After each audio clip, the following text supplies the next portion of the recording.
আমার দাবি,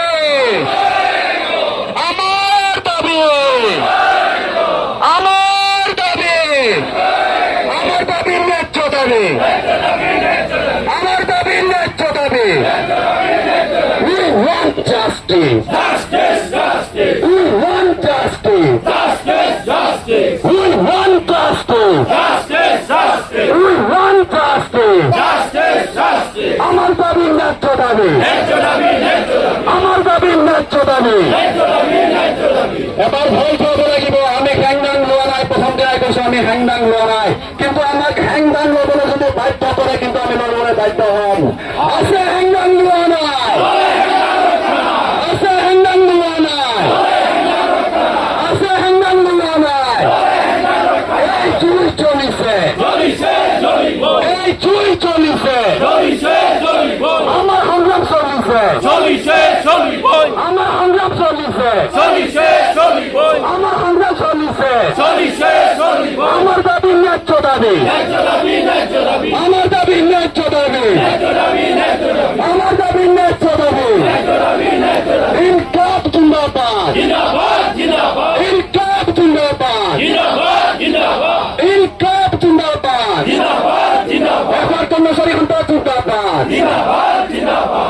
এবার কর্মচারী হন্তা জিন্দাবাদ, এবার কর্মচারী হন্তা জিন্দাবাদ।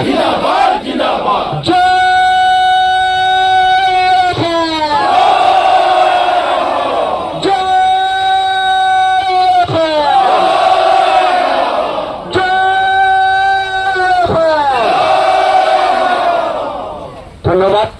আহিব লগা হল এই প্রশ্ন আমার আজির নহয়। আপোনালোকে যদি আমাৰ ৩,০০০ অসমীয়া কৰ্মচাৰীক ভাবুকি দিব বিচাৰে, আপোনালোকক এই প্ৰতিবাদস্থলীৰ পৰা হকিয়াই দিব বিচাৰিছো। আপোনালোকে যদি ৰেড লাইন দিব বিচাৰে, সেই প্ৰত্যেকটো ৰেড লাইনৰ বিপক্ষে বিৰুদ্ধে এনেদৰে প্ৰতিবাদী যুৱক যুৱতীসকল ওলাই আহিব। তাৰ কাৰণ কি জানেনে? আপোনালোকে অন্যায়, অত্যাচাৰ আৰু দুৰ্নীতি কৰিবলৈ অসমৰ জনসাধাৰণৰ ওপৰত, অসমৰ জনস্বাস্থ্যৰ ওপৰত, অসমৰ চিকিৎসা সেৱাৰ ওপৰত আপোনালোকে দুৰ্নীতি কৰিবলৈ ডেডলাইন দিছে। সেইকাৰণে আজি আপোনালোকৰ পক্ষত মানুহ নাই। আজি আমাৰ পক্ষত ৰাইজ ওলাই আহিছে, আমি নাই। আজি আমাৰ পক্ষত ৰাইজ ওলাই আহিছে এইকাৰণে যে এই যুদ্ধ আমাৰ সত্য আৰু ন্যায়ৰ যুদ্ধ, আমাৰ অধিকাৰ সাব্যস্ত কৰাৰ যুদ্ধ।